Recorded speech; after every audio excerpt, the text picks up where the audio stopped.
अहिले एउटा चाहिँ देशमा यो अस्ति नेपाली काङ्ग्रेसको सायद केन्द्रीय समितिको बैठक हो अथवा पार्टी सभापतिसँगको कुराकानीमा जुन अहिले पौष 27 गते पृथ्वी जयन्ती राष्ट्रिय एकता दिवस मनाउनु पर्छ सरकारले चाहिँ औपचारिक तरिकाले चाहिँ भनेर तपाईँले प्रस्ताव गर्दाखेरि त्यसमा चाहिँ सोच्नै सकिँदैन। अहिलेको चाहिँ राजा हो देश बचाऊ भनेर चाहिँ नारा लागेको बेलामा पृथ्वीनारायण शाहको चाहिँ शालिगमा माला अर्पण गर्न सकिँदैन भनेर प्रधानमन्त्रीले भने।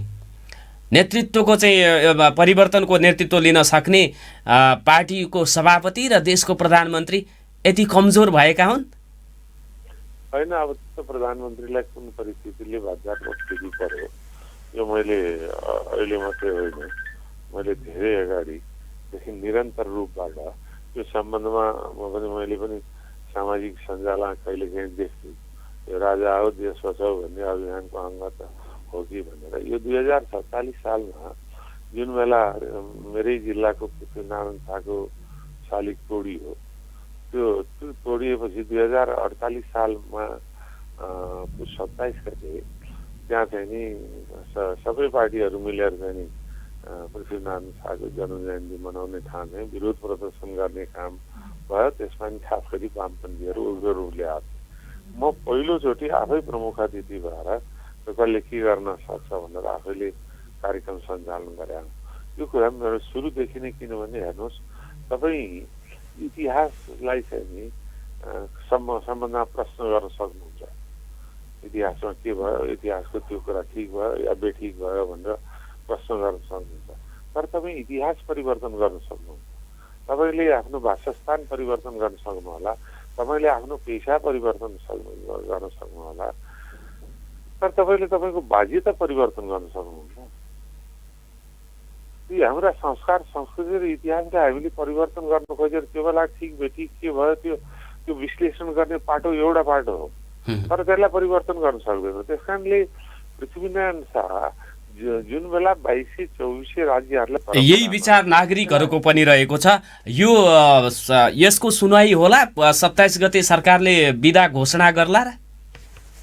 सुनाइ हुनुपर्छ, त्यो आवश्यकता हो भन्ने कुरा हो। अब सरकार बस्नेहरूले सोच लाने चाहिँ म अहिले भन्न सक्दिनँ। तर मैले सभापतिजीसँग अहिले चाहिँ होइन, गत वर्ष चाहिँ भनेकै हुँ।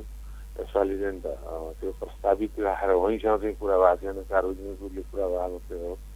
तर बिदा दिनुपर्छ, राष्ट्रिय एकता दिवस मनाउनु पर्छ भन्ने कुरा म दृढ छु। यसलाई यो मैले भन्दाखेरि मलाई कसले कसरी लिन्छन् मलाई त्यसमा खास छैन। नमस्कार आदरणीय श्रोता, स्वागत छ नागरिक सवालमा। म नारायण अवस्थी, प्रविधिमा मलाई साथ दिँदै हुनुहुन्छ नवीनजी र छोटुजीले।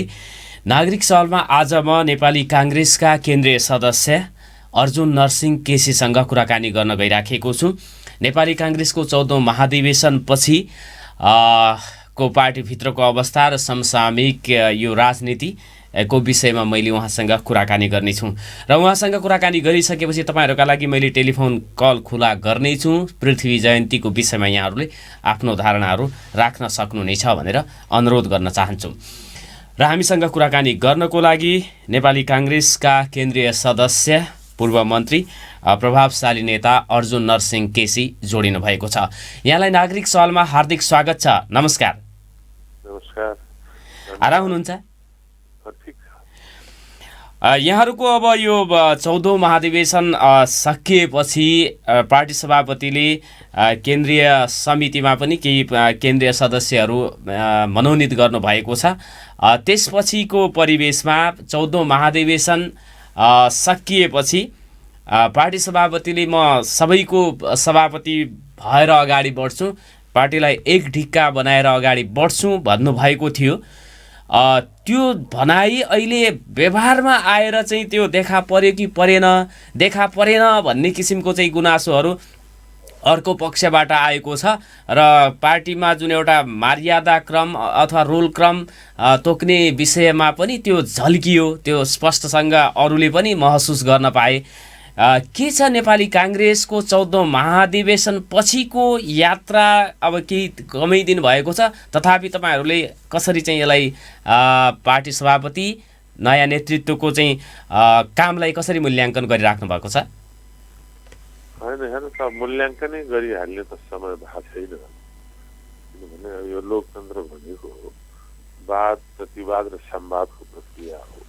लोकतान्त्रिक प्रक्रियामा यी वैचारिक विविधताहरू, सैद्धान्तिक प्रतिस्पर्धाहरू र कहिलेकाहीँ व्यक्तित्वको टकराव पनि हुन्छ। यही वैचारिक प्रतिस्पर्धा, व्यक्तित्वको टकराव, सैद्धान्तिक मतभेदहरूको बीचबाट जुन एउटा निष्कर्ष निस्कन्छ त्यही सुन्दर निष्कर्ष नै लोकतन्त्र हो। त्यस कारण हाम्रो जस्तो ऐतिहासिक रूपले लोकतान्त्रिक आन्दोलनलाई तीनटा लोकतान्त्रिक आन्दोलनलाई नेतृत्व गर्दा आएको र लोकतन्त्रको स्थापना गर्ने पार्टीभित्र लोकतान्त्रिक प्रतिस्पर्धा हुनु स्वाभाविक हो। तर यो लोकतान्त्रिक प्रतिस्पर्धालाई हाम्रा प्रत्येक नेपाली कांग्रेसका साथीहरूले कसरी बुझ्नुपर्ने आवश्यकता छ भने लोकतन्त्रको आन्तरिक प्रतिस्पर्धामा विनर हुन्छ, रनर हुन्छ, लुजर हुँदैन। कोहीले पनि हार्दैन। सबै आखिर पार्टीभित्रकै साथीहरू हुन्। तिनीहरूको बिचमा समग्र रूपबाट संयोजन गरेर जुन जानुपर्ने हो त्यो संयोजनको दायित्व चाहिँ हरेक तहको नेतृत्वको हो। हामीले 14औं महाधिवेशनको सिलसिलामा वडा तहदेखि जुन किसिमका विभाजन, तिक्तता र कुडिएका मनहरू निर्माण गर्यो त्यसलाई समेट्दै तिनीहरूको बिचमा चुनावको बेलामा मत विभाजन भए पनि मन विभाजन हुन नदिने जो प्रयत्न हरेक तहको नेतृत्वले गर्नुपर्छ त्यो सबभन्दा ठुलो चाहिँ केन्द्रीय तहको नेतृत्वले गर्नुपर्छ र स्वयं केन्द्रीय तहको नेतृत्वले पनि म सबैको साझा हुन्छु भनिसकेको परिवेशमा तर अहिले एक दुईवटा जुन निर्णयहरू भए त्यो चाहिँ हाम्रो भनाइ छ नि, एउटा प्रथम ग्रासे मच्छीका पाता भने जस्तो पहिल्यै घाँसमा झिँगा पर्या भने जस्तो जस्तो दुईचोटि गरेर सभापतिले 13 जना मनोनित गर्नुभयो। त्यसलाई कुन मापदण्डमा गर्नुभयो, कसरी गर्नुभयो, पराजित पक्ष पदाधिकारीलाई कुन तहको सम्म पदाधिकारीलाई गरे हो, अपराधी त्यसरी गर्दाखेरि त्यो सँगसँगै चाहिँ त्यत्तिकै महत्त्वपूर्ण पराजित पदाधिकारी भएकाहरू किन भएनन्, त्यो सन्तुलन नमिलेको एकातिर जुन देखिएको छ त्यस्तो किसिमको परिस्थिति ले केही सामान्य एउटा अविश्वासको स्थिति निर्माण गर्न खोजे पनि फेरि पनि हाम्रो अघिल्तिर सम्पूर्ण एकताको विकल्प छैन। किनभने स्थानीय निर्वाचन आउँदैछ, प्रादेशिकदेखि केन्द्रीय निर्वाचनहरू हामीले सामना गर्नुपर्छ र सम्पूर्ण काङ्ग्रेसभित्र विधिसङ्गत नीतिगत रूपबाट एकता नै अहिलेको हाम्रो विकल्प हो। त्यसको विकल्प नेपाली काङ्ग्रेसको निम्ति ठुलो हानिकारक हुन्छ भन्ने मलाई लाग्छ। यो नेपाली काङ्ग्रेसको विगतको अभ्यासहरूलाई हेर्ने हो भने जुन मर्यादा क्रम छ, जुन केन्द्रीय कमिटीमा सभापतिपछि वरिष्ठ नेताको हुने भन्ने कुराहरू, त्यसमा वरिष्ठ नेता अब योभन्दा अगाडिको चाहिँ जो पार्टी सभापतिमा दोस्रो हुन्छन् उनलाई राख्ने परम्परा रहेछ नेपाली काङ्ग्रेसमा। यो पटक चाहिँ त्यसो भएन। जो पनि बरु चाहिँ म तटस्थ रहन्छु भन्नुभएका 14औं महाधिवेशनमा रामचन्द्र पौडेललाई चाहिँ नि वरिष्ठ नेता बनाइएछ। शेखर कोइराला जो सभापतिमा दोस्रो भए 40% मत झन्डै उहाँले चाहिँ ल्याउनु भएको छ, उहाँलाई 26औं 27औं नम्बरमा राखिएको छ। यो अलिकता नमिलेको पार्टीको परम्परालाई पनि मिच्न खोजिएको भनेर तपाईँहरूले भन्नु भएन सभापतिलाई? होइन, त्यो कुरा हामीले भनेका पनि छौँ, भन्छौँ भने मर्यादा क्रमको जुन चाहिँ थियो सुरुमा नेपाली काङ्ग्रेसको इतिहासलाई तपाईँले हेर्नुहुन्छ भने पार्टीको नेतृत्वको मर्यादा क्रम एकातिर हुन्थ्यो, पदाधिकारीहरू अलग्गै पदाधिकारी त्यही मर्यादा क्रमभित्रै उल्लेखित गर्ने चलन पनि छ। तर पछि गएर चाहिँ नि जो दोस्रो स्थितिमा आउँछ उसैलाई मर्यादा क्रममा दोस्रो राख्ने र वरिष्ठता पनि कायम गराउने जुन परम्परा थियो त्यो परम्पराले कमसेकम के छ भनेदेखि सम्पूर्ण पक्षलाई संयोजन गर्न मद्दत गर्थ्यो। तदनुरूप अहिले नगरिएको जुन स्थिति छ त्यो स्थितिको निम्ति मैले चाहिँ नि अब हामीले त्यो छलफल त स्थिति गर्न पाएको छैन। त्यसलाई चाहिँ नि एउटा अहिले नेपाली काङ्ग्रेसको पुरानो इतिहास वर्तमानलाई पनि हेरेर अझै हाम्रा नजिकका लोकतान्त्रिक पार्टी छिमेकी देशहरूका लोकतान्त्रिक पार्टीको के मान्यता र परम्परा छ त्यसलाई पनि हेरेर एउटा स्थापित नियमको रूपमा हामी एउटा समिति बनाएरै त्यसलाई चाहिँ नि एउटा निष्कर्षमा पुर्याउँ, त्यही नै उपयुक्त हुन्छ भन्ने मलाई लाग्छ र यो चाहिँ अहिले जसरी चाहिँ नि गरिएको छ त्यो उपयुक्त होइन। किनभनेदेखि अब आफूसँग पराजित पक्षलाई यदि त्यो किसिमबाट अवहेलना गर्ने भयो भने तिक्तता ध्रुवीकरण झन् बढ्दै जान्छ र त्यसले अत्यन्त ठुलो असर गर्छ। यसले एउटा अब समानान्तर झन्डै हैसियत भएको अर्को धारलाई निस्तेज पार्नको लागि यसो गरिएको पनि हुनसक्छ भन्ने टिप्पणीहरू आएका छन्। ती टिप्पणीहरू अति सहयोगपूर्ण छन् या अब त्यो गर्न सकिन्छ भन्ने लाग्छ? होइन, हेर्नुहोस्, कसैलाई पनि दमन गरेर आखिर त लोकतान्त्रिक पद्धति त मेलमिलापमा सैद्धान्तिक र वैचारिक प्रतिस्पर्धा हुँदै पनि मेलमिलाप र सहअस्तित्वले चल्छ। मेलमिलाप र सहअस्तित्व भन्ने भनेको चाहिँ नि आत्मसमर्पण होइन। लोकतन्त्रको निम्ति सङ्घर्ष गरिरहेको व्यक्तित्व विचारहरूले चाहिँ नि कसैसँग आत्मसमर्पण गर्दैन। त्यो कुरा चाहिँ नि हरेक पक्षले हरेक पक्षसँग बुझ्नुपर्ने जरुरी हुन्छ। त्यस कारणले यो उचित सम्मान साझेदारीता नै सहमतिको बिन्दु हो कि। त्यस कारणले बलजफ्ती मसँग चाहिँ नि बहुमत छ, शक्ति छ अथवा 2/3 छ भनेर अहङ्कार र दम्भ मात्रै गर्न थाल्यो भने त्यसले के परिणाम निस्किन्छ? हामी कहीँ छ त भोलि 6वटा प्रदेश 5वटा प्रदेशमा सरकार, केन्द्रमा सरकार लिएर झन्डै 2/3 को नजिक बसेका मान्छेको हालत अहिले देख्नुहुन्छ। त्यस कारण अहङ्कार र दम्भले होइन, मिलेर काम गरौँ। अझै अहिले राष्ट्रको निम्ति मात्रै होइन, लोकतन्त्र यो नेपाली काङ्ग्रेसको निम्ति मात्रै होइन, लोकतन्त्र राष्ट्रको निम्ति नै चुनौतीपूर्ण परिस्थिति छ। विश्वको शक्ति केन्द्रहरू बिस्तारै ध्रुवीकृत र यो केन्द्र यो द्वन्द्वको केन्द्र चाहिँ नेपालमा केन्द्रित भइरहेको स्थिति छ। हिजो द्वितीय विश्वयुद्धको पछिको समय अमेरिका र रुसको शीत युद्धमा चाहिँ युरोप झगडाको केन्द्रबिन्दु थियो। अहिले अमेरिका र चीनको बिचको शीत युद्धमा साउथ एसिया र हामी नेपाल चाहिँ त्यसको केन्द्रको रूपमा विकसित भइरहेका छौँ। दुईटा छिमेकी चाहिँ नि उदीयमान विश्व शक्तिको रूपमा उदाइरहेका छिमेकीहरूमा युद्धस्तरीय द्वन्द्वको स्थिति छ।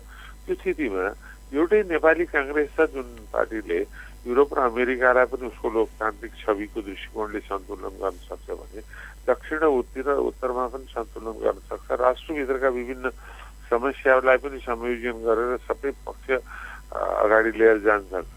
त्यो पार्टीभित्र त्यो पार्टीको नेतृत्व आफैभित्र संयोजन गर्न सक्दैन भने त्यसले राष्ट्रिय संयोजन कसरी गर्छ? कसरी आउने चुनौतीलाई सामना गर्छ? त्यसैले हाम्रो सभापतिसँग आग्रह हो, सबै मिलेर जाउँ, अहिले सबैलाई समेटेर जाउँ। आफ्ना विचार र दृष्टिकोण हुन्छन् नै, त्यसलाई संयोजन गर्न सक्ने क्षमता नै वास्तवमा नेतृत्वको क्षमता हो। यो यहाँहरूले भर्खरै पनि नेता शेखर कोइराला सहित तपाईँहरूले अलग्गै भेला पनि बोलाउनु भयो भन्ने कुराहरू आएको थियो। त्यो भेलामा चाहिँ तपाईँहरूले चाहिँ के छलफल गर्नुभयो? होइन, त्यस्तो अलग भेला भन्ने दृष्टिकोणले भन्दा भने यो खास गरेर चाहिँ नि अब 14औं अधिवेशनमा निर्वाचित अथवा उम्मेदवार बनेका यो समूहका साथीहरूको बिचमा यसलाई चाहिँ नि समीक्षात्मक मात्रै हो। यो कुनै त्यस्तो किसिमको रणनीतिक तर्जुमा गर्ने खालको अथवा अहिलेको समसामयिक वस्तुस्थितिको बारेमा सामान्य छलफल र यो अहिलेको 14औं अधिवेशनलाई मूल्याङ्कन नै त्यसको मूल उद्देश्य थियो। र हाम्रो सम्पूर्ण उद्देश्य भनेको अहिले जुन खालको राष्ट्रिय परिवेश छ, पार्टीभित्रको अवस्था छ, त्यो अवस्थालाई केन्द्रबिन्दु बनाएर समग्र एकता नै पार्टीको अहिलेको आवश्यकता हो। त्यो एकताको निम्ति नै हाम्रो प्रयत्न हुन्छ। हामी कुनै पनि ढङ्गबाट यो विभाजित अवस्था नहोस्। हिजो वडादेखि केन्द्रसम्म विभिन्न तहमा जुन किसिमको ध्रुवीकृत भएर चाहिँ नि प्रतिस्पर्धाहरू भयो, त्यो विभाजित मानसिकता र एक आपसमा कुँडिएका मनहरूलाई जोड्ने काम नेतृत्व तहबाट हुनुपर्छ। र त्यो हरेक तहको नेतृत्व, केन्द्रीय नेतृत्व, प्रादेशिक नेतृत्व, जिल्ला र वडासम्म गाउँसम्मका नेतृत्व हो त्यतातिर उन्मुख हुनुपर्छ भन्ने दृष्टिकोणमा चाहिँ हाम्रो हो। त्यसमा हामीले त्यो कुनै ग्रुपको दृष्टिकोणले अथवा यो विभाजित मानसिकता लिएर यो पटक्कै भएको होइन। अब नेतृत्वबाट विभाजित मानसिकता लिएर स्वेच्छामा चल्ने भयो भने त हेर्नुहोस् लोकतन्त्र भनेको वैचारिक सम्मानको निम्ति गरिने यात्रा हो। त्यो यात्रामा लोकतन्त्रवादीहरू जो आफ्नो सम्मानको निम्ति मात्र होइन देश जनता नागरिकको सम्मानको निम्ति सङ्घर्षको निम्ति लोकतन्त्रवादी भए ती आफैमाथि अब असम्मान हुन्छ भने त्यसले त एउटा भिन्न स्थितिहरू निर्माण गर्ला।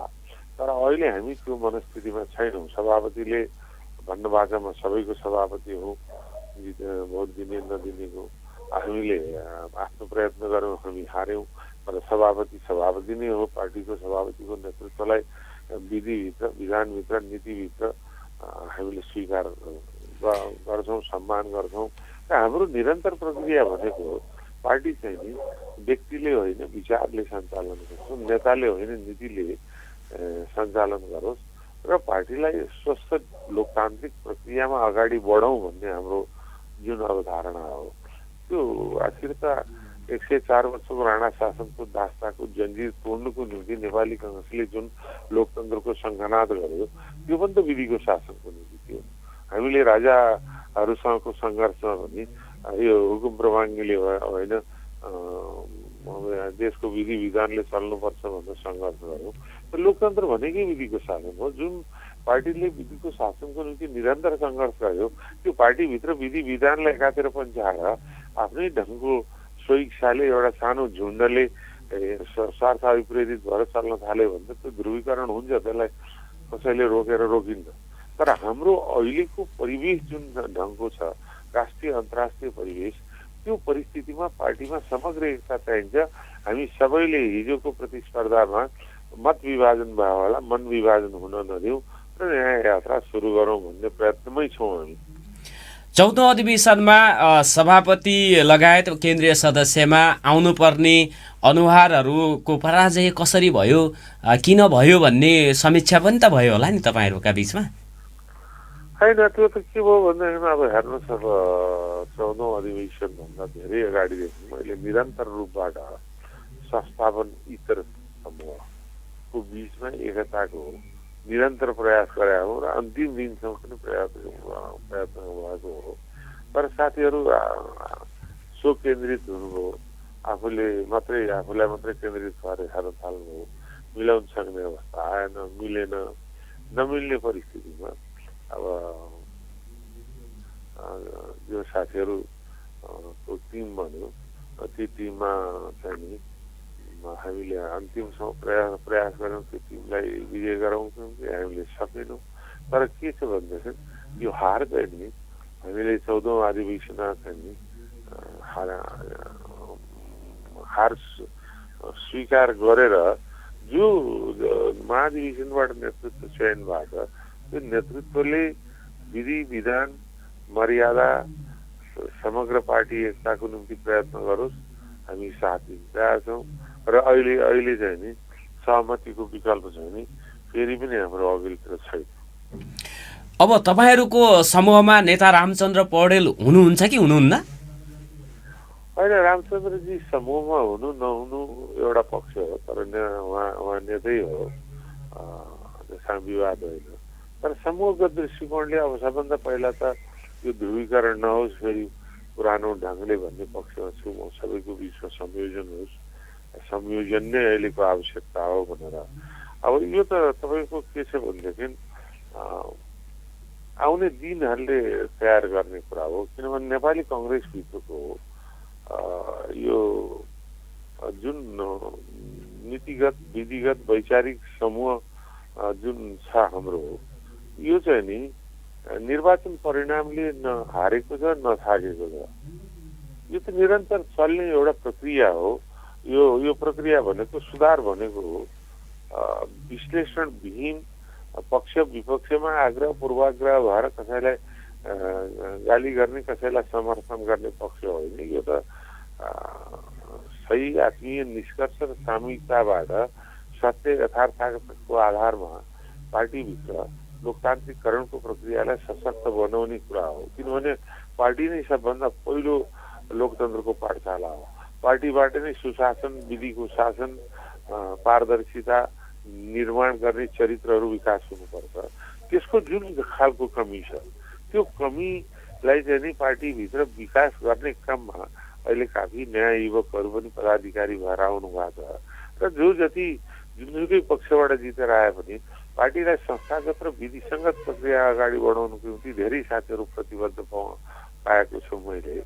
त्यसैले त्यो सामूहिक रूपबाट यो प्रयत्नमा को कहाँ उभिजन आउने दिनहरूलाई देखिँदै जाला। तर समूहगत दृष्टिकोणले त रामजनजी तटस्थ बस्छु भनेर तटस्थ बस्नु भएको छ। यो हामी जो निर्वाचनमा सहभागी भयौँ त्यो समूहमा हुनुभएको छैन र सभापतिजीले पनि वास्तवमा 2 चोटिसम्म जो मनोनित गर्नुभयो 13 जनाको, ती 13 जनाको मनोनितमा जम्मै प्रत्यक्ष अप्रत्यक्ष रूपबाट उहाँलाई सहयोग गराउनेहरू मात्रै मनोनित गर्नुभएको छ, त्योभन्दा बाहिरको कोही छैन। त्यसले गर्दा ध्रुवीकरणको स्थिति निर्माण उहाँ नै गर्न खोज्नु भयो कि भन्ने सङ्केत पनि देखिएको छ। र अझै पनि यो प्रथम द्वितीय उहाँको जुन कदम छ त्यो कदमलाई उहाँले सच्याउनुहुन्छ भन्ने हामीले आशा गरेका छौँ। त्यस्तै गरेर राष्ट्रिय सभाको सभाको उम्मेदवारीमा त सन्तुलन मिलाए जस्तो देखियो नि सुदूरपश्चिमको हेर्दाखेरि। अन्त चाहिँ के भएको छ? सन्तुलन मात्रै मिलाएर हुँदैन, पात्र चयनमा मात्रै होइन कि प्रक्रियामा पनि। मेरो यहाँ प्रक्रिया पात्र चयनमा त यी जो साथीहरू छन् ती उपयुक्त साथीहरू छन्, त्यसमा मेरो विवाद होइन। तर के छ भने जुन प्रक्रिया विधान विधिमा लेखिया छ कि विधि विधान एकातिर व्यक्ति अर्कोतिर, त्यही हो लोकतन्त्र भनेको। लोकतन्त्रलाई कसरी बुझ्नु? लोकतन्त्र भनेको व्यक्तिको शासन होइन। त्यो जतिसुकै ठुलो उच्च स्तरको भयो भने त्यो व्यक्ति पनि त्यो सिमाना, विधिको सिमानाभित्र बस्नुपर्छ, त्यही हो लोकतन्त्र भनेको। मोहन शमशेरसँग दिदीले भन्नुभएको, महाराज अब तिम्रा खड्ग निशानाले चल्ने दिन गए, अब विधि र विधानले देश चल्नुपर्छ। त्यही सङ्घर्ष हो नि, राजासँगको सङ्घर्ष हो नि। लालमोहरले होइन, विधानभित्र तिमी पनि बस्नुपर्छ। अनि पार्टीको विधानभित्र सभापति बस्नुपर्ने कि नपर्ने? पार्टीको विधानभित्र नभने सभापति निरङ्कुश हो कि लोकतान्त्रिक हो? यी यस्ता प्रश्नहरू छन् जो कुनै व्यक्तिसँग जोडिएको प्रश्न होइन। पार्टीलाई लोकतान्त्रिक बनाउनु पर्यो, पार्टीलाई व्यवहारवादी लोकतान्त्रिक विधिसङ्गत प्रक्रिया लानु पर्यो।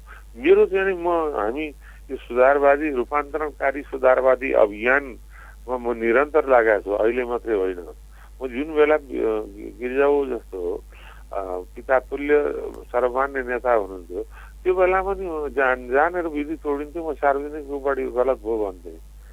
तपाईँहरू अहिले के अरे महामन्त्री गगनजी हुनुहुन्छ, के अरे गुरु घिमिरे र अध्यक्ष र महामन्त्री गगनजी हुँदाखेरि गिरिजाऊकै पालामा फेरि त्यो नेविसङ्घ विघटन हुँदा गिरिजाऊ सभापति र म उहाँको प्रवक्ता थिएँ। मैले सार्वजनिक रूपबाट त्यसको विरोध गरेँ। यो गलत हो निर्वाचित संस्थाहरूलाई चाहिँ यसरी विघटन गर्नु। त्यस कारण म आफू कुनै पक्ष विपक्ष भन्दा पनि म विवेक र मेरो विवेकले देखाए सत्यको निम्ति म निरन्तर प्रयत्नशील छु। त्यस कारण कुन ठाउँ पर्छु समयले त्यो ठाउँमा पुर्याउला। त म त्यसको अर्थ चाहिँ नि अहिले संस्थापन पक्ष भनेर भर्खर निर्वाचित सभापतिको विरोधी पनि हो। उहाँले संयोजन गरेर लिएर जान चाहनुभयो भने सबभन्दा बढी संयोजन गर्ने क्षमता म राख्छु सबैलाई साथीहरू। यहाँले नेपाली काङ्ग्रेसभित्रको नीतिगत, विधिसङ्गत र संस्थागत सुधार, रूपान्तरणकारी वैचारिक समूह गत निर्वाचनको परिणामले नथाकेको छ न हारेको छ, यो त निरन्तर चल्ने प्रक्रिया हो भनेर सभापतिलाई भन्न खोज्नु भएको? सबैलाई भने मैले त्यसलाई चाहिँ नि सभापतिकै पक्षधर भएर जितेका साथीहरू पनि धेरै युवाहरू आउनु भएको छ, रूपान्तरणकारी हुनुहुन्छ, सुधारवादी हुनुहुन्छ। उहाँहरूसँग पनि सामूहिक रूपबाट हामीले त्यहाँभित्र प्रयत्न गर्न सक्छौँ। तर के छ भने यसलाई चाहिँ नि के भने मैले भने तपाईँलाई बहुमतले मात्रै काम गर्दैन भनेर। केपी ओलीको कतिवटा प्रदेशमा सरकार थियो, केन्द्रमा झन्डै 2 तिहाई बहुमत थियो। तर सङ्घ संस्था विधि विधानहरूलाई तोड्न खोज्यो भने त्यसको प्रतिक्रिया हुन्छ नि। त्यस कारण त्यस्तो नतोडियोस् र त्यस्तो प्रतिक्रिया आउने स्थिति नबन्नुहोस् र हामी अहिलेको चुनौतीपूर्ण स्थितिमा एकै ठाउँमा उभियौँ, किनभने नेपाली जनताले विगत कम्युनिस्टको शासन सत्ता सञ्चालन र देशमा भएका भ्रष्टाचारका फोहोर जो थुप्रिएको छ त्यसलाई सफा गर्न र नेपालमा फेरि लोकतन्त्रलाई चाहिँ नि जीवन्त राख्नुको निम्ति नेपाली कांग्रेसको सरकार रहेको छ। आउने सरकार नेपाली कांग्रेसको हामी सजिलै बनाउन सक्छौँ।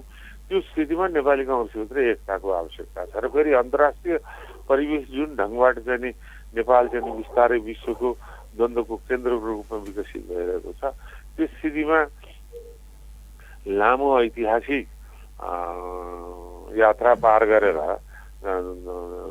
2007 साल मात्र होइन, 2047 साल 46-47, 2062-63 को आन्दोलनको 3टा सबभन्दा ठुल्ठुलो आन्दोलनको क्रान्तिको नेतृत्व गरेको पार्टी नेपालको इतिहासमा युग परिवर्तनका दस्तावेज जति निर्माण भयो, अथवा संविधान निर्माण भयो, चाहे 15 सालको संविधान भन्नु, चाहे 47 सालको, चाहे 72 सालको, ती सबैको नेतृत्व गरेको पार्टी जसले विश्वव्यापी रूपबाट एउटा लोकतान्त्रिक छवि निर्माण गरेको छ। त्यो स्थितिमा नेपाली कांग्रेस मात्रै एउटा पार्टी हो जुन पार्टीले युरोप अमेरिकालाई पनि लोकतान्त्रिक उसको छविको कारणले सन्तुलन गर्न सक्छ भने हाम्रा छिमेकीलाई पनि सन्तुलन गरेर राष्ट्रिय एकता कायम गर्न सक्छ।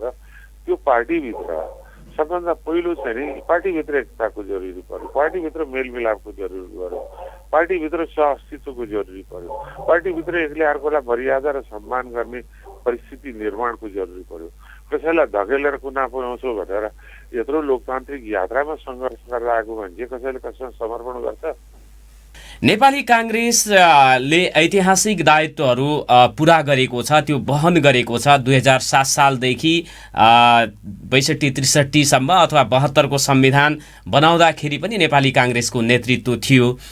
यो चाहिँ अब तपाईहरुका लागि, नेपाली कांग्रेसका लागि महत्त्वपूर्ण हो र यसमा यो महत्त्वपूर्ण चाहिँ जिम्मेवारी निर्वाह गरेकोमा नेपाली जनताहरू पनि धन्यवाद देलान्। त्यो मतबाट पनि प्रकट हुन्छ, तपाईहरुले सबैभन्दा धेरै मत पाउँदै आइराख्नु भएको छ। तर अहिले एउटा चाहिँ देशमा यो अस्ति नेपाली कांग्रेसको सायद केन्द्रीय समितिको बैठक हो अथवा पार्टी सभापतिसँगको कुराकानीमा जुन अहिले पौष 27 गते पृथ्वी जयन्ती राष्ट्रिय एकता दिवस मनाउनु पर्छ, सरकारले चाहिँ औपचारिक तरिकाले चाहिँ भनेर तपाईले प्रस्ताव गर्दाखेरि त्यसमा चाहिँ सोच्नै सकिँदैन। अहिलेको चाहिँ राजा हो देश बचाऊ भनेर चाहिँ नारा लागेको बेलामा पृथ्वीनारायण शाहको चाहिँ शालिगमा माला अर्पण गर्न सकिँदैन भनेर प्रधानमन्त्रीले भने।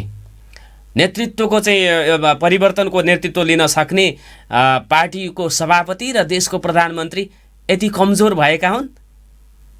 होइन, अब त्यो प्रधानमन्त्रीलाई कुन परिस्थितिले बाध्यात्मक स्थिति पर्यो यो मैले अहिले मात्रै होइन, मैले धेरै अगाडिदेखि निरन्तर रूपबाट त्यो सम्बन्धमा मैले पनि सामाजिक सञ्जालमा कहिलेकाहीँ देख्छु। यो राजा हो देश बचाऊ भन्ने अभियानको अङ्ग त हो कि भनेर। यो 2047 सालमा जुन बेला मेरै जिल्लाको पृथ्वीनारायण शाहको शालिग तोडियो, त्यो तोडिएपछि 2048 सालमा 27 गते त्यहाँ चाहिँ नि सबै पार्टीहरू मिलेर चाहिँ नि पृथ्वीनारायण शाहको जन्मजयन्ती मनाउने ठाउँमा विरोध प्रदर्शन गर्ने काम भयो। त्यसमा नि खास गरी वामपन्थीहरू उग्र रूपले आए। म पहिलोचोटि आफै प्रमुख अतिथि भएर कसले के गर्न सक्छ भनेर आफैले कार्यक्रम सञ्चालन गरे। यो कुरा मेरो सुरुदेखि नै, किनभने हेर्नुहोस् तपाईँ इतिहासलाई चाहिँ नि सम्बन्धमा प्रश्न गर्न सक्नुहुन्छ। इतिहासमा के भयो, इतिहासको त्यो कुरा ठिक भयो या बेठिक भयो भनेर प्रश्न गर्न सक्नुहुन्छ।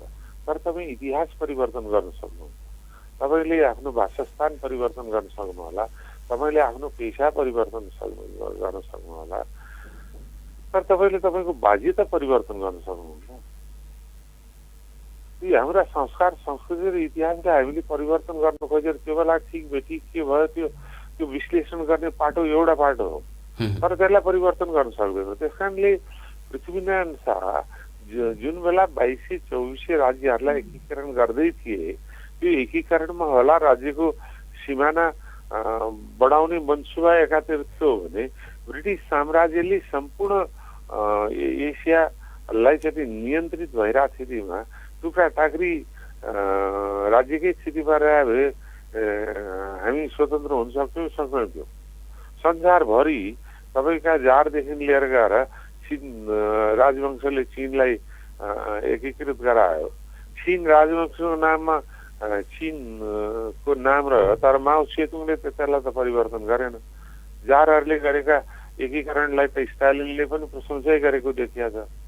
बिस्मार्कदेखि संसारभरि जति राज्यलाई एकीकृत गरे त्यो एकीकरणको इतिहास छ। त्यो इतिहास छ। तपाईँ अहिले पनि भारतका विभिन्न दिल्लीमै गएर हेऱ्यो भने डलहौजी मार्गदेखि माउन्टबेटन मार्गसम्म ती सबै तपाईँ देख्नुहुन्छ। ती त ब्रिटिस साम्राज्यका प्रतीक थिए नि। तर त्यो इतिहास हो। त्यो इतिहासलाई संरक्षित गरेर राखेको छ भने पृथ्वीनारायण शाह राजा मात्रै त थिएनन् नि, एकीकरणकर्ता पनि थिए। उसले गरेको एकीकरणको गुणलाई हामीले बिर्सिने भने बाजे परिवर्तन गर्नु खोजेको जस्तो हो। त्यस कारण मेरो यो दृष्टिकोण चाहिँ नि अहिले कुन मुभमेन्ट चलिरहेको छ त्योसँग सम्बन्ध छैन। तपाईँ नुवाकोटको कुनै पनि मान्छेलाई अन्तर्वार्ता लिनुहोस्। म जुन बेला मेरो पार्टी सहभागी नहुँदा र कम्युनिस्टहरूले कालो झन्डा लिएर वरिपरि मुर्दाबाद मुर्दाबाद भनिरहँदा नि भाषण गरेर पृथ्वीनारायण शाहको पक्षमा बोलेको मान्छे हो। त्यस कारणले हेर्नुहोस् मेरो जिन्दगीको यात्रामा म कि विवेकसँग डराउँछु कि ईश्वरसँग डराउँछु। मेरो विवेकले देखाएको कुरामा मलाई कसले के भन्छन् भन्ने कहिल्यै चिन्ता राखिनँ। त्यस कारणले मैले यो हाम्रो प्रधानमन्त्रीसँग अहिले चाहिँ होइन, पहिला भनेकै हुँ, अहिले पनि मैले त्यो प्रस्तावित गरेकै छु कि पृथ्वीनारायण शाह अहिले जुन राष्ट्रिय अन्तर्राष्ट्रिय द्वन्द्वको स्थितिमा नेपाल द्वन्द्वको केन्द्रको रूपमा विकसित हुँदैछ। यो स्थितिमा के राष्ट्रिय एकता दिवसलाई चाहिँ मेलमिलाप राष्ट्रिय एकता दिवसको रूपमा विदा दिने र औपचारिक रूपले मनाउनु पर्छ भन्ने मेरो दृष्टिकोण हो। अब यो मेरो दृष्टिकोण छ। मेरै पार्टीभित्र कतिको असहमति होला, कतिको सहमति होला। कहिलेकाहीँ चाहिँ नि सामाजिक सञ्जालमा देख्छु तपाईँकै ज्वाइँ गर्नलाई तलाउनु सम्झाउनुहोस् भनेर। यो त व्यक्तिगत मेरो विचार हो। मेरो विचारसँग नमिल्नेहरूको विचार त्यो सम्बन्धमा मिल्दैन। तर म निरन्तर रूपबाट अहिले मैले भनिरहेको म 48 सालदेखि भनिरहेको छु र स्वयं सुशील कोइराला प्रधानमन्त्री हुँदाखेरि त्योभन्दा अगाडि गिरिजाऊको पालामा पनि सुशील कोइराला डेलिगेसन हुँदा नागरिक समाजका सबै साथीहरूको सङ्घमा गएको थिएँ, जुन मैले सार्वजनिक लेखहरूमा पनि लेखेको छु। त्यस कारणले म अहिले पनि भन्छु पृथ्वीनारायण शाह राष्ट्रिय एकता दिवस मनाउनुपर्छ। पृथ्वीनारायण शाहले एकीकरण गरेका हुन्। मेरो बाजेले राम्रा काम गरे मैले सम्झिने हो, नराम्रा कामका विश्लेषण गरेर आफ्नै यही विचार नागरिकहरूको पनि रहेको छ। यो यसको सुनवाई होला 27 गते सरकारले बिदा घोषणा गर्ला र? सुनवाई हुनुपर्छ, त्यो आवश्यकता हो भन्ने कुरा हो। अब सरकारमा बस्नेहरूले सोच लाने चाहिँ म अहिले भन्न सक्दिनँ। तर मैले सभापतिजीसँग अहिले चाहिँ होइन गत वर्ष चाहिँ भनेकै हुँ।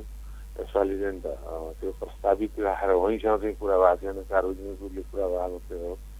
तर बिदा दिनुपर्छ, राष्ट्रिय एकता दिवस मनाउनु पर्छ भन्ने कुरा म दृढ छु। यसलाई यो मैले भन्दाखेरि मलाई कसले कसरी लिन्छन् मलाई त्यसमा खास कुनै मतलब अन्तमा सोधेँ मैले। अहिले राष्ट्रिय सभाको निर्वाचनमा तपाईँहरूको चाहिँ गठबन्धनबाटै चुनाव भइराखेको छ।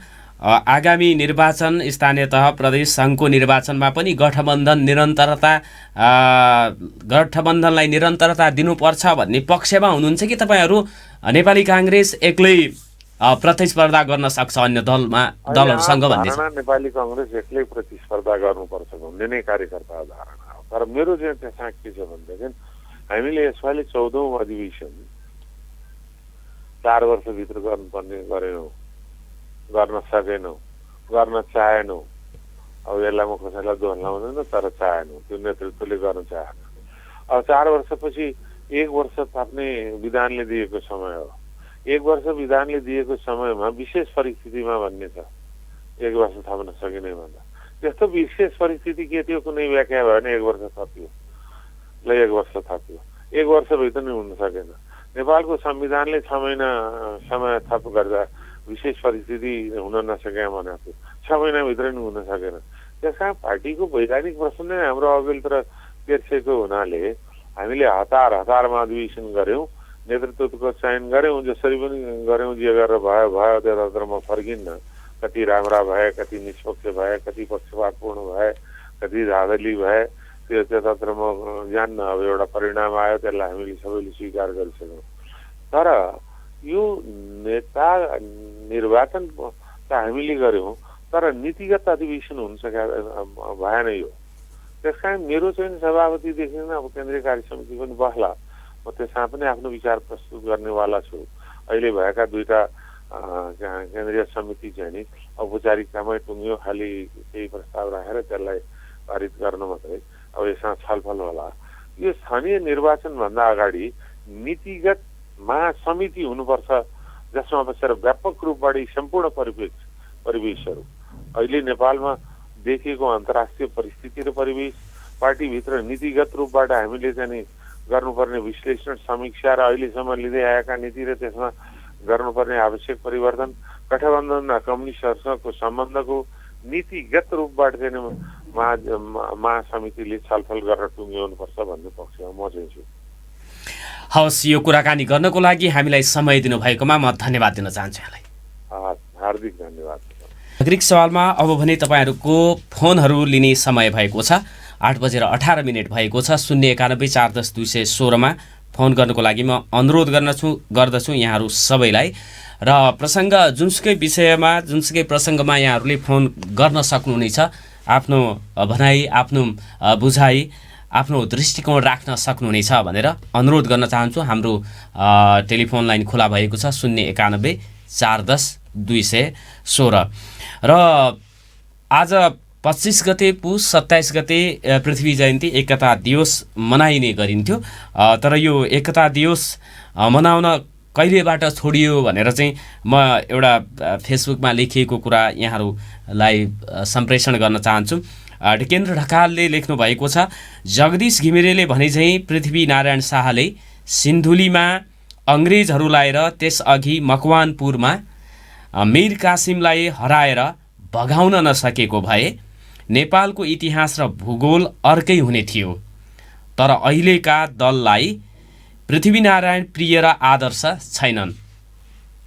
2063 सालमा तत्कालीन गृहमन्त्री कृष्ण प्रसाद सिटौलाको प्रस्तावमा गिरिजा प्रसाद कोइरालाको सरकारले राष्ट्रिय एकता दिवस मनाउने परम्पराको अन्त्य गरेको थियो। राष्ट्रिय एकता दिवसको आफ्नै महत्त्व हुन्छ। यसले राष्ट्रलाई एउटै मालामा बाँध्दछ। वर्तमान र आउँदा पुस्ताहरूलाई देशको माया गर्न सिकाउँछ। यसकारण राष्ट्रिय एकता दिवस हुनुपर्दछ र मनाउनु पर्दछ।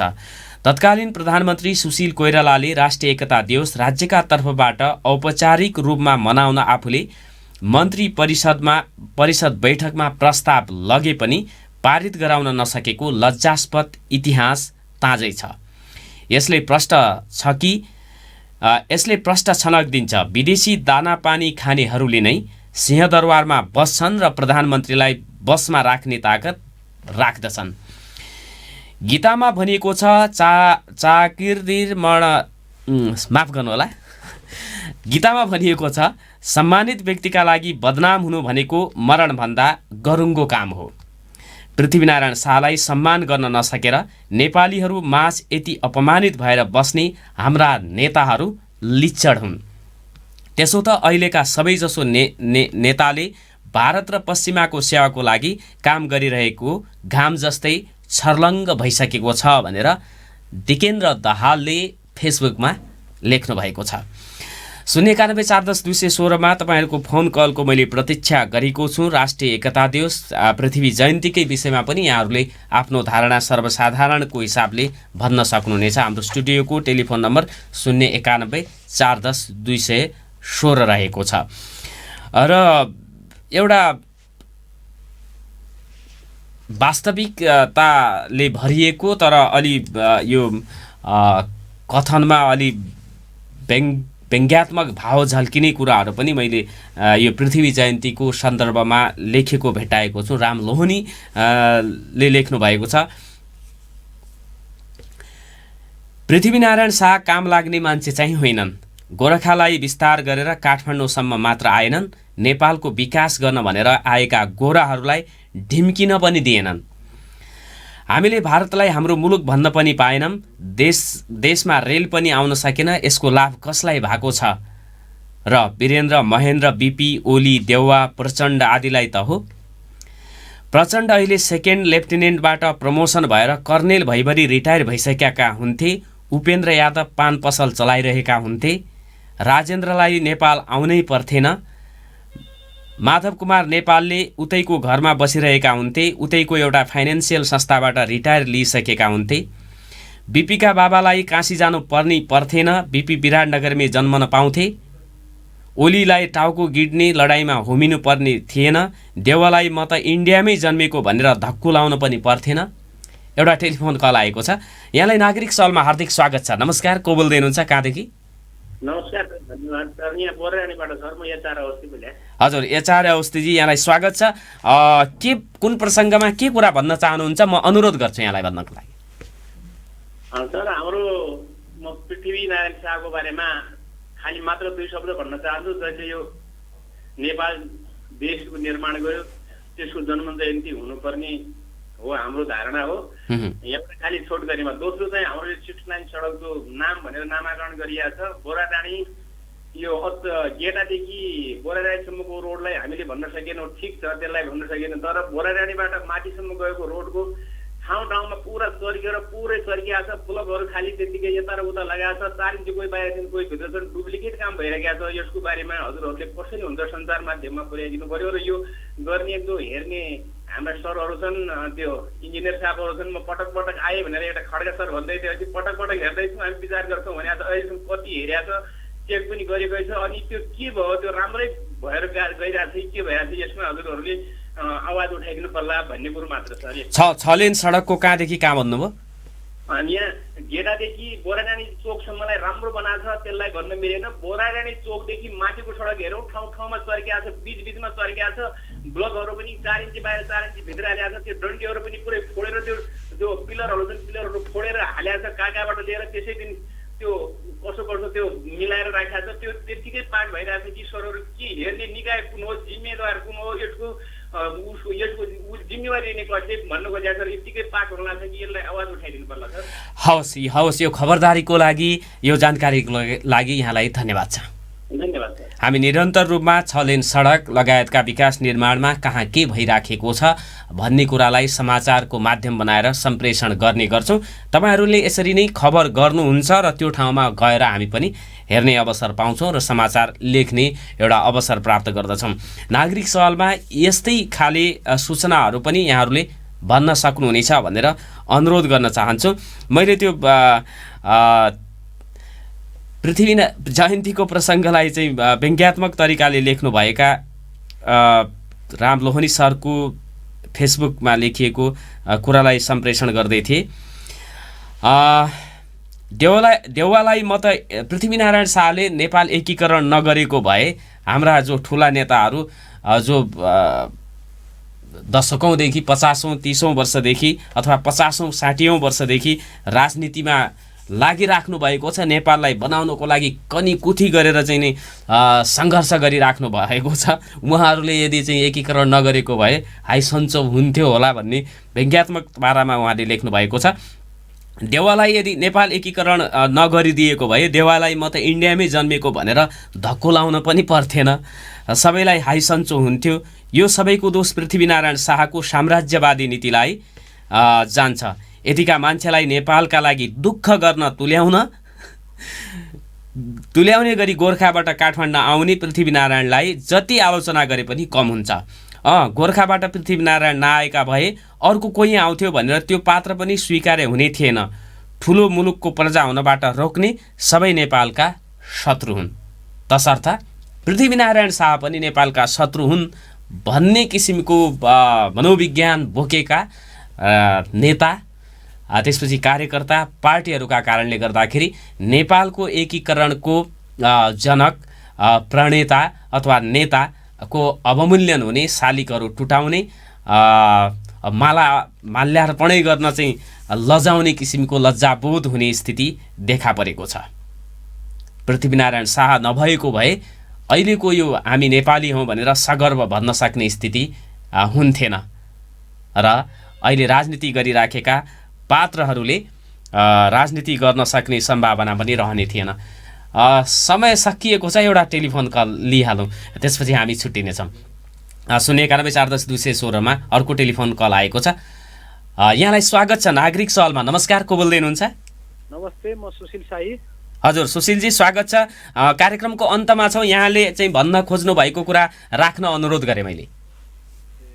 मेरो चाहिँ प्रसङ्ग चाहिँ म चाहिँ एउटा व्यापारी पनि हो होइन। हजुर। अनि अब नजिकै हाम्रो उद्योग वाणिज्य सङ्घले चाहिँ महोत्सव लगाउने भन्ने कुरा चाहिँ अब सबैले थाहा पाएको कुरा हो होइन। अहिले भारतमा चाहिँ जसरी कोरोनाको चाहिँ एकदम बिग्बिगी बढिरहेको छ नि, यस्तो अवस्थामा चाहिँ हामीले पनि सम्बन्धित निकायले भन्न त भनेको छौँ, तैपनि यस्तो अवस्थामा चाहिँ यो महोत्सव चाहिँ हुनु हुँदैन। किन भनेपछि महोत्सव भयो भनेपछि डाइरेक्ट असर पर्ने एउटा हामी व्यापारीलाई पनि हो। भोलिको दिनमा चाहिँ हामीहरूले चाहिँ पसल बन्द गर्नुपर्ने, लकडाउन हुने अवस्था आउँछ। त्यो चाहिँ समयमा चाहिँ यो महोत्सव चाहिँ मलाई उचित लागेको छैन होइन। बारेमा नि अलिकति प्रसङ्ग उठाइदिनु होला। हवस्, यो विचारको लागि यहाँलाई धन्यवाद दिँदै आजको नागरिक सवालको निर्धारित समय सकिएको छ। हामीलाई सुनिदिनु भएकोमा म धन्यवाद दिन चाहन्छु र आजको संवादलाई यहाँहरूले दिनेश खबरको फेसबुक पेज, युट्युब च्यानलमा गएर हेर्न र सुन्न सक्नुहुनेछ। नमस्कार, शुभ दिन।